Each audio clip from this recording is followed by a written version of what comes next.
Թեքսասի դպրոցներից մեկում աշակերտը կրակել է ուսուցչի վրա։ Աշակերտը եղել է 15 տարեկան տղա։ Ուսուցչի վրա կրակելուց հետո նա կրակել է նաև իր վրա։ Ուսուցիչը տեղափոխվել է հիվանդանոց, իսկ տղան դեպքի վայրում մահացել է։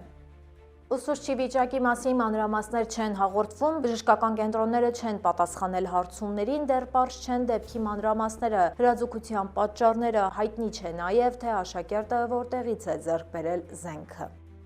Դպրոցում մոտ 250 աշակերտ կար, նրանք տեղափոխվել են անվտանգ վայր, այլ տուժածներ չեն եղել, դպրոցը անմիջապես անցել է փակ ռեժիմի, հետաքննությունը շարունակվում է։ Այժմ այն մասին, թե ինչ ենք պատմելու վայրկյաններ անց։ Խարկ կղզին Թրամփին նոր թիրախ, թե թակարդ։ Պարսից ծոցում 20,000 նավաստի է արգելափակվել։ Գաղտնի բանակցություններ, Թրամփը համաձայնության, Իրանը պատերազմի կողմնակից։ Իրանը ամերիկյան օդուժի գերթանկարժեք ինքնաթիռ է ոչնչացրել։ Կալանավայրերի մահացու վիճակագրությունը ինչու են մահանում ներգաղթյալները։ Սպիտակ տան պարահանդեսային սրահը քողարկում ռազմական բունկերի համար։ Թռիչք դեպի անհայտություն, Դելտայի ինքնաթիռը բռնկվել է օդում։ Օդանավակայանների քաոսը նվազում է, աշխատակիցները ստացան իրենց վարձատրությունը։ Քամին Առագաստին կետը ճանապարհին, անհավանական բախում ծովում։ Հետաքրքիր լուրեր ունենք նաև մեր Facebook-յան էջից։ Քաղցրավենիք վտանգավոր անակնկալով, Վիագրան շոկոլադի մեջ, Աստված, բիթքոինը և հավատացյալների դրամապանակը։ Այսքանը թողարկման առաջին հատվածում, թողարկման երկրորդ հատվածում սպասեք Մանու Հարությունյանի հետաքրքիր փաստերի ու օգտակար ինֆորմացիաների մի ամբողջ փնջով։ Պատմելու է այն մասին, թե ամերիկյան զատիկը ինչով է տարբերվում հայկական զատիկից։ Հաստատ արժե լսել, նամանավանդ, որ զատիկն արդեն շատ մոտ է։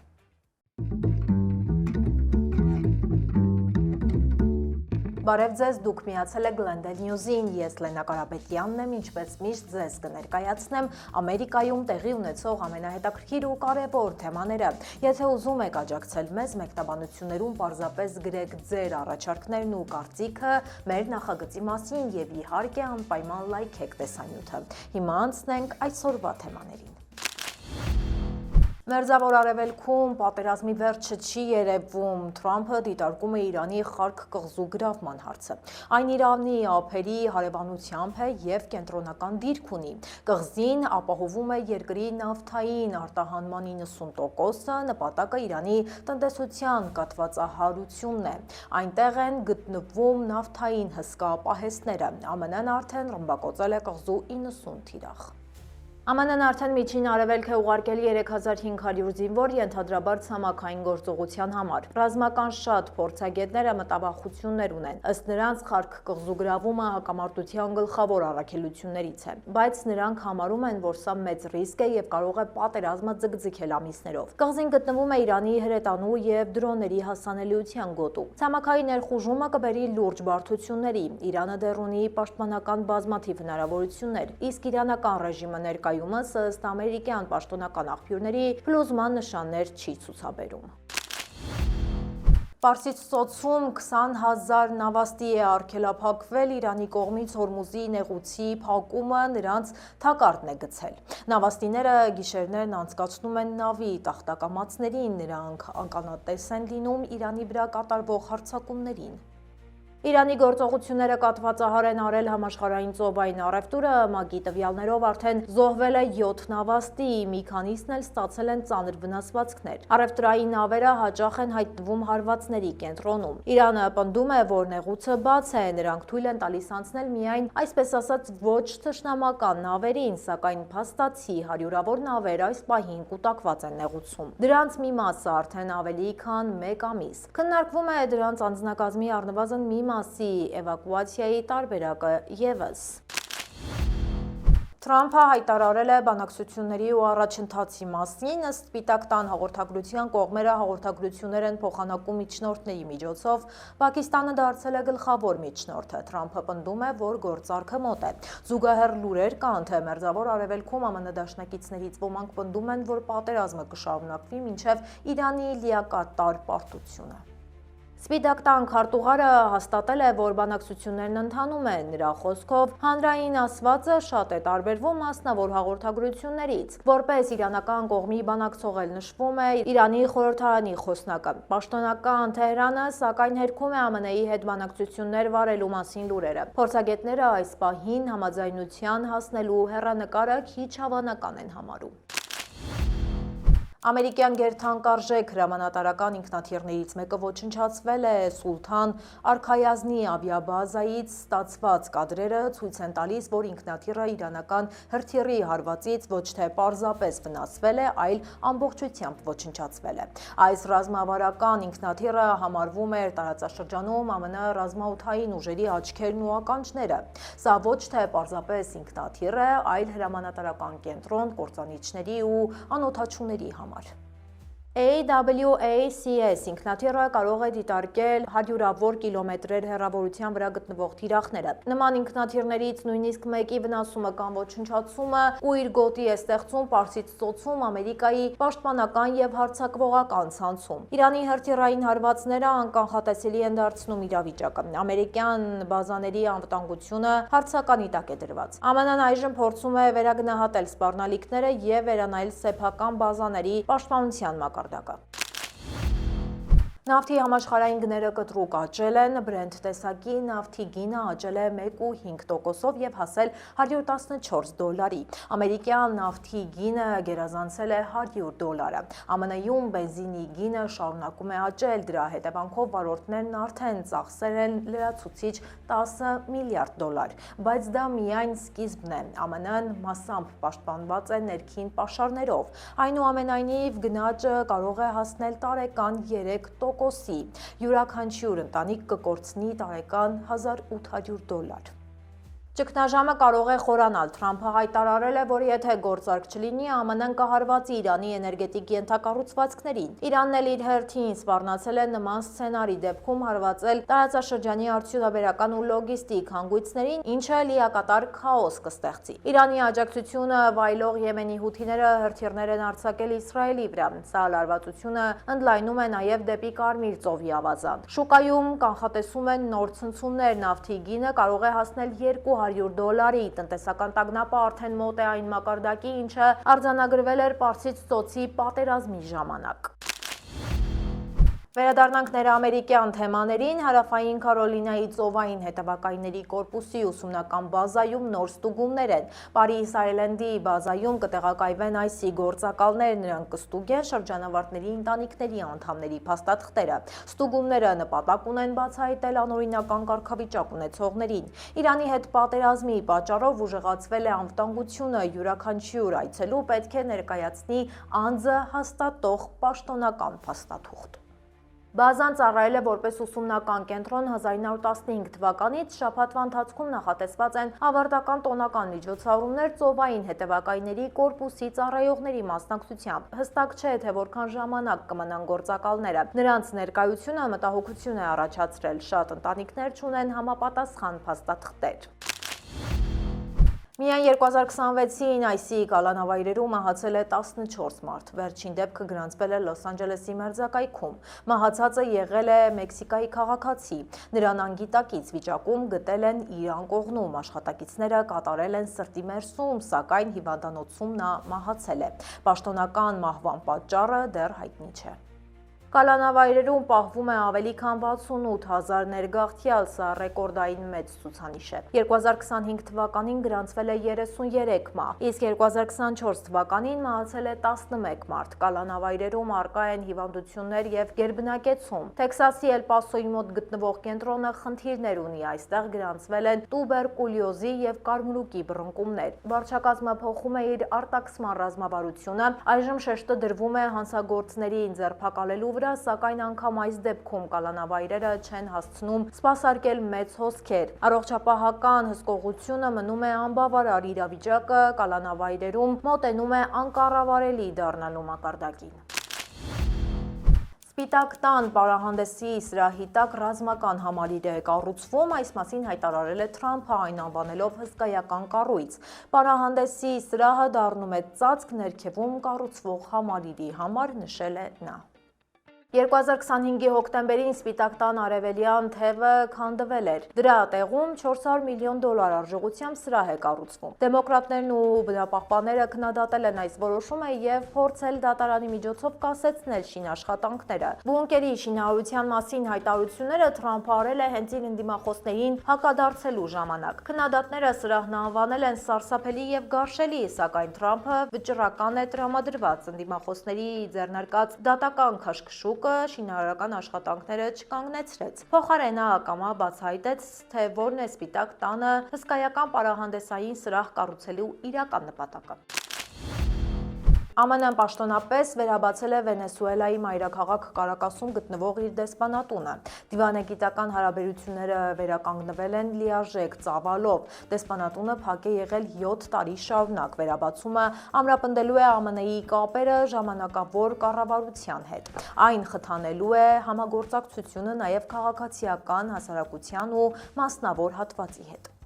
Սակայն որոշ ծառայություններ դեռ ամբողջությամբ չեն գործում։ Դեսպանատան հյուպատոսական բաժինը շարունակում է վերանորոգվել, այնտեղ են մատուցվում անձնագրային եւ վիզայի ծառայությունները։ Ամերիկացիներն ու վենեսուելացիները դեռ օգնության համար դիմում են Բոգոտայի դեսպանատանը։ Ակնկալվում է, որ շուտով հյուպատոսական բաժինը եւս լիարժեք կգործի։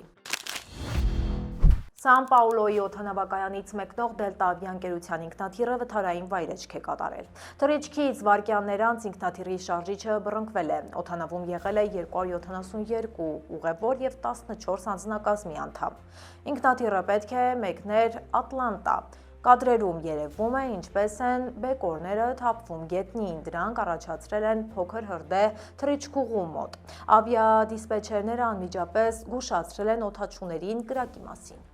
Օդաչուն կարողացել է ինքնաթիռը անվտանգ վայրէջքի բերել, բարեբախտաբար ոչ ոք չի տուժել վթարի հետևանքով։ Ընկերության հայտարարության համաձայն տեղի է ունեցել մեխանիկական խնդիր, ուղևորներին տեղափոխել են տերմինալ հատուկ ավտոբուսներով։ Օդանավակայանի աշխատանքը վերականգնվել է միջադեպից կարճ ժամանակ անց։ ԱՄՆ օդանավակայաններում աշխատանքի երկարատև քաոսից հետո դրական տեղաշարժ է նկատվում։ Տրանսպորտային անվտանգության վարչության աշխատակիցները այս շաբաթ ստացել են իրենց աշխատավարձերի մեծ մասը։ Վճարումների ուշացումը տևել էր մոտ 1.5 ամիս, մոտ 500 աշխատակից լքել էր համակարգը։ Օդանավակայաններում հերթերը որոշ չափով սկսել են կարճանալ։ Ատլանտայում եւ Հյուսթոնում իրավիճակը զգալի չափով բարելավվել է։ Նյու Յորքի LaGuardia օդանավակայանում սպասումը դեռ 2 ժամից ավել է։ Այսի գործակալները դեռ օգնում են անվտանգության ապահովմանը։ Նրանց ներկայությունը կախված է աշխատակիցների վերադարձի տեմպից։ Տրանսպորտային անվտանգության վարչության աշխատակիցների աշխատավարձերի հարցը այս անգամ կարգավորել է նախագահի միջամտությամբ, սակայն սա ժամանակավոր լուծում է ֆինանսավորման հարցը դեռ մնում է հանրապետականների եւ դեմոկրատների վիճաբանությունների առանցքում, օրենսդիրները առայժմ արձակուրդում են։ Սան Ֆրանցիսկոյի ծոցում անսպասելի միջադեպ է գրանցվել, վինդսերֆինգով զբաղվող մարզիկը բախվել է գետին։ Դեպքը տեղի է ունեցել Քրիսի Ֆիլդ լողափի մոտ։ Արևոտ օրը հանգստացողները ականատես են եղել անհավատալի տեսարանին, տեսանյութում երևում է, ինչպես է մարզիկը արագ սահում ջրի վրայով։ Հանկարծ գետը բարձրացել է ջրի մակերեսին, բախումն անխուսափելի է եղել։ Մարզիկը օդ է թռել իր տախտակից, ամբողջ տեսարանը նկարահանվել է ականատեսների կողմից։ Գետը կարծես չի նկատել տեղի ունեցած բախումը եւ հեռացել է դեպքի վայրից։ Ըստ նախնական տեղեկությունների, վինդսերֆինգիստը եւս լուրջ վնասվածքներ չի ստացել։ Լոս Անջելեսում սկսվում է 2028 թվականի օլիմպիական խաղերի տոմսերի վաճառքը, մոտ 5 միլիոն մարդ արդեն գրանցվել է։ Կալիֆոռնիայի եւ Օքլահոմա Սիթիի բնակիչները ծանոթություններ կստանան էլեկտրոնային փոստով, նրանց կտրամադրվեն գնումների համար նախատեսված ժամանակային պատուհաններ։ Վաճառքը մեկնարկում է ապրիլի 2-ին։ Ընդհանուր հանրության համար տոմսերը հասանելի կլինեն ապրիլի 9-ից։ 2027 թվականին կգործարկվի տոմսերի վերավաճառքի պաշտոնական հարթակը, միայն հաստատված կայքերը կիրականացնեն տոմսերի անվտանգ վերավաճառք, դրանց թվում են AXS-ը, Event Team-ը, Ticketmaster-ը և Sports Illustrated Tickets-ը։ Մինչ այդ որևէ այլ կայքում տոմսերի վաճառքը չի համարվում հուսալի։ Կազմակերպիչները հորդորում են զգույշ լինել խարդախներից։ Տոմսերի գները սկսվում են $28, յուրաքանչյուր երկրպագու կարող է գնել մինչև 12 տոմս։ Սպասվում է 15,000 մարզիկի ժամանում։ UCLA համալսարանը կվերածվի մարզիկների ավանի։ Ավելի քան 40 մարզադաշտ կհյուրընկալի 36 տարբեր մարզաձևեր։ Տոմսերի մասին նորությունների համար կարելի է գրանցվել LI28 կայքում։ Հիանալի նորություն կա Կալիֆորնիայի ֆուտբոլասերների համար 2026 թվականի աշխարհի առաջնության ժամանակ գնացքները զեղչեր կառաջարկեն Pacific Surfliner ընկերությունը տոմսերի համար 20% զեղչ է սահմանել։ Այն կգործի մայիսի 1-ից մինչև հուլիսի 15-ը։ Ակցիան ուղևորներին կօգնի խուսափել խցանումներից եւ կայանման խնդիրներից։ Լոս Անջելեսի SoFi մարզադաշտում կանցկացվի աշխարհի առաջնության 8 հանդիպում, դրանք կմեկնարկեն հունիսի 12-ին ԱՄՆ-ի հավաքականի խաղով։ Լոսքի երթուղին անցնում է 351 մղոն ծովափի երկայնքով։ Այն սպասարկում է 29 կայարան, ներառյալ Իրվայնը, Անահայմը եւ Ֆուլերթոնը։ Լոս Անջելեսի, Գլենդելի, Բրբանքի եւ Վան Նայսի կայարանները նույնպես հասանելի են ուղևորների համար։ Այժմ եկեք տեղափոխվենք մեր Facebook-յան էջ, որտեղ ամեն օր հրապարակում ենք վերջին թարմնությունները։ Կալիֆորնիական Gear Isle ընկերությունը հետ է կանչում իր շոկոլադե արտադրանքը, դրանք պարունակում են դեղամիջոցների չհայտարարված բաղադրիչներ, խոսքը Gold Lion եւ Ilium անունով շոկոլադների մասին է։ Պարզվում է, որ դրանց պարունակության մեջ եղել է նաեւ Viagra։ Այս նյութերը կարող են կյանքի համար լուրջ սպառնալիք դառնալ, դրանք հատկապես վտանգավոր են սրտային հիվանդություններ ունեցող անձանց համար։ Այս շոկոլադները վաճառվում են որպես կենսաբանական ակտիվ հավելումներ։ Դրանք չեն անցնում դեղորայքին բնորոշ խիստ Ըստ պաշտոնական հաղորդագրության, ակտիվ բաղադրիչը կարող է առաջացնել կյանքի համար վտանգավոր արյան ճնշման անկում։ Ընկերությունը դեռևս չի ստացել առողջական խնդիրների մասին հաղորդումներ, գնորդներին հորդորում են վերադարձնել ապրանքը գումարը հետ ստանալու համար։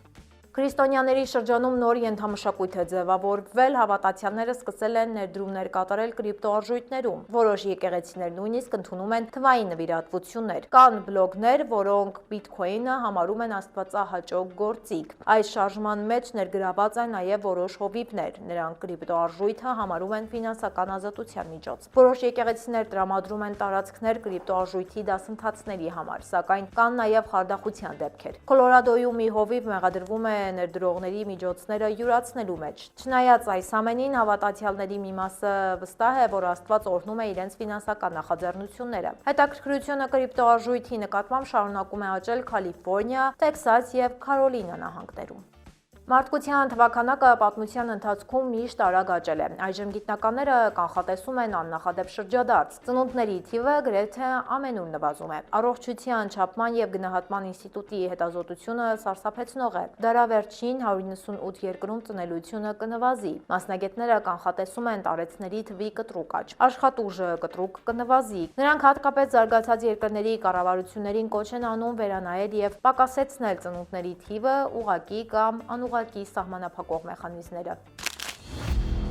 Դրահոսից այսքանն էինք առանձնացրել այսօրվա համար, թողարկումը շարունակելու է իմ գործընկեր Մանու Հարությունյանը։ Ինչով է տարբերվում ամերիկյան զատիկը հայկական զատիկից, հավատացեք, լուրջ տարբերություններ կան, այնպես որ բաց մի թողեք մանրամասները Մանուից լսելու հնարավորությունը։ Բարև ձեզ։ Պարտադիր այցելություն եկեղեցի, ներկված ու զարդարված ձվեր, գեղեցիկ ձևավորված տոնական սեղաններ, շնորհավորանքներ։ Այդպիսին է հայկական զատիկը։ Իսկ ինչպես են այդ տոնը նշում ԱՄՆ-ում։ Այսօր խոսելու եմ հենց այդ մասին։ Հուսով եմ հետաքրքիր լինելուց բացի, դա նաև կլինի օգտակար շատերից համար։ Սա շարժական տոն է եւ նշվում է գարնանային լիալուսնից հետո առաջին կիրակի օրը մարտի 22-ից ապրիլի 25 նկած ժամանակահատվածում։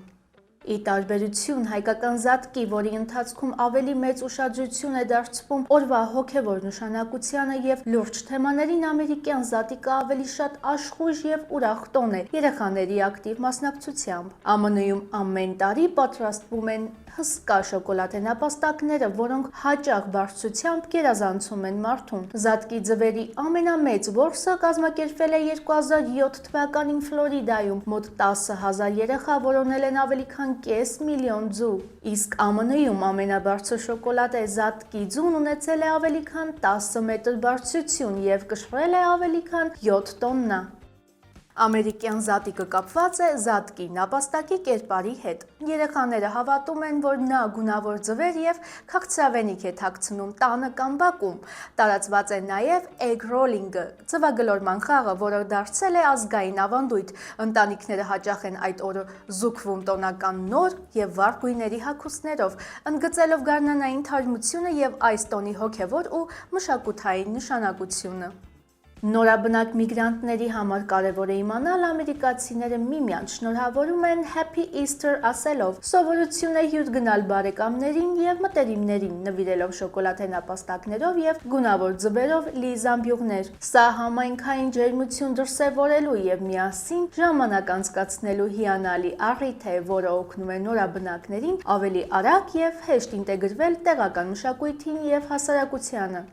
Զատկի սեղանը ԱՄՆ-ում առանձնահատուկ է եւ բազմազան։ Այդ օրը հիմնականում պատրաստում են խորոված ոչխարի միս, lamb, ինչպես նաեւ հյութալի խոզապուխտ glazed ham, որպես աղանդեր հայտնի են գազարով տորթերը, թխվածքները եւ քաղցր բուլկիները, որոնք հաճախ զարդարված են խաչի նշանով։ Սա համեղ եւ տոնական ավանդույթ է, որը միավորում է ամբողջ ընտանիքին սեղանի շուրջ վայելելու միասնականությունը։ ԱՄՆ-ում զատիկը մեծապես կապված է նաև եկեղեցական արարողությունների հետ։ Շատ ամերիկացիներ կիրակի առավոտյան մասնակցում են Sunrise Service-ին, արևածագի պատարագին, որը հաճախ անցկացվում է բացօթյա գեղատեսիլ վայրերում։ Սա հոգևոր վերածննդի խորհրդանիշ է։ Բացի այդ, շատ եկեղեցիներ կազմակերպում են համայնքային նախաճաշեր եւ բարեգործական միջոցառումներ։ Դրանց նպատակն է օգնել կարիքավորներին եւ տոնի ուրախությունը կիսել բոլորի հետ։ Տոնի օրերին զբոսաշրջիկները նախընտրում են այցելել մայրաքաղաք Վաշինգտոն, մասնակցելու Սպիտակ տան ձվագլորման հանրահայտ արարողությանը։ Նշանավոր են նաև Նյու Յորքի Easter Parade-ի գունագեղ շքերթները։ Միջոցառումների մասին տեղեկանալու համար այցելեք visittheusa.com կամ տեղական քաղաքային պորտալներ։ Տեղերում կազմակերպվում են բազմաթիվ փառատոներ եւ ձվերի որոնման խաղեր, որպես կանոն դրանք բաց են բոլորի համար։ Ամերիկյան տներում զատկի նախապատրաստությունը սկսվում է շաբաթներ առաջ։ Տանտիկինները, բնակարանները զարդարում են գարնանային ծաղիկներով, որոնք մաքրության խորհրդանիշ են։ Մեծ ուշադրություն է դարձվում պատուհանների եւ դռների ձևավորմանը զատկի թեմատիկ ծաղկեպսակներով։ Ընտանիքներն անցկացնում են ձվերի ներկման երեկոներ, որտեղ հնարամտությունը սահմաններ չունի։ Լայն օգտագործվում են թե ավանդական, թե ժամանակակից տեխնիկաներ։ Ամփոփելով կարող ենք ասել, որ ԱՄՆ-ում զատիկը ոչ միայն կրոնական, այլև ընտանեկան եւ զվարճալի տոն է։ Այն հնարավորություն է տալիս զգալ գարնան շունչը, վայելել ջերմ պահեր մտերիմների հետ եւ մասնակցել հանրային տոնակատարություններին։ Հուսով եմ այս տեղեկությունները օգտակար կլինեն ձեզ համար եւ դուք կկարողանաք լիարժեք վայելել այս հրաշալի տոնը։ Այն ի դեպ այս տարի կկայանա ապրիլի 5-ին, առաջիկա կիրակի օրը։ Մենք կշարունակենք հոգ տանել, որ դուք Ամերիկայի մասին իմանաք ոչ միայն օրվա նորությունները, այլև զարգացման միտումները եւ այն, ինչ սպասվում է մոտ ապագայում։ Իսկ այսօրվա հանդիպումը ավարտին մոտեցավ։ Համոզված եմ, որ հավանեցիք։ Մեզ աջակցելու համար պարզապես լայքեք մեր տեսանյութը եւ բաժանորդագրվեք մեր ալիքին։ Կհանդիպենք վաղը ժամը 5-ին։ Հաջողություն։